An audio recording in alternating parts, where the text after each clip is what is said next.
use contracts wisely, you need to understand whether or not you can get out of a contract that you have already signed. It could be that you signed a contract 5 years ago for a rolling service and their terms and conditions have changed. Well, it may be that you're not bound by the new terms and conditions.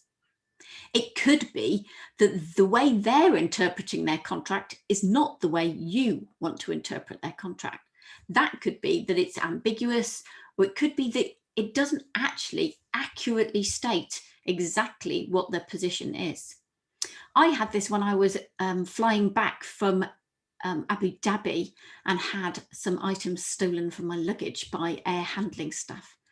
Now, the airline said that their terms said I mustn't leave valuables in my hold luggage, but that didn't mean they weren't responsible if one of their employees stole it.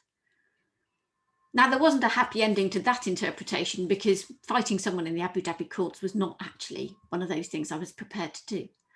But what if you've ended up with a contract that you read and you think, well, that is an outrageous term. It's one-sided. It's unacceptable. It might, for example, tie you into a 3-year rolling facilities management contract with automatic price increases. And unless you give notice on a particular day of the year, then it just rolls over for the next 3 years. Wow, that would be potentially ruinous. It's very one-sided. You can get out of contracts that you have signed either because they're interpreted differently or because of the Unfair Contract Terms Act 1977.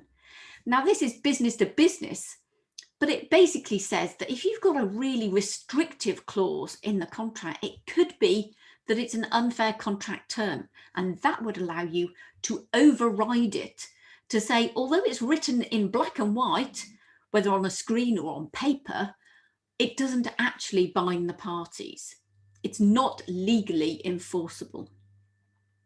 So even if you have signed a contract properly, it doesn't mean that all of the terms will necessarily be interpreted the way that one side suggests. So be careful. Make sure that you get advice if you've got a contract which has got a really nasty clause in, and you might think that it doesn't work, or you don't know that it actually works the way it's intended. The other thing to remember is that for every contract clause that's written, there may in fact be statutes or legislation which contradict those clauses or add to those clauses. So there could be some form of legislation that says that actually, for example, consumers have a right to cancel within 14 days. Some consumer contracts just don't make that clear. Wonder why that would be.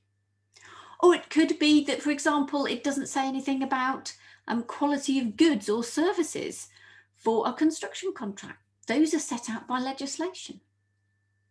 So on top of the words that are actually written into a contract, there's also nuance from implied terms, whether from cases. Under English law, we have a system of case precedents so that cases can set out general principles of law that apply to your project or your contract.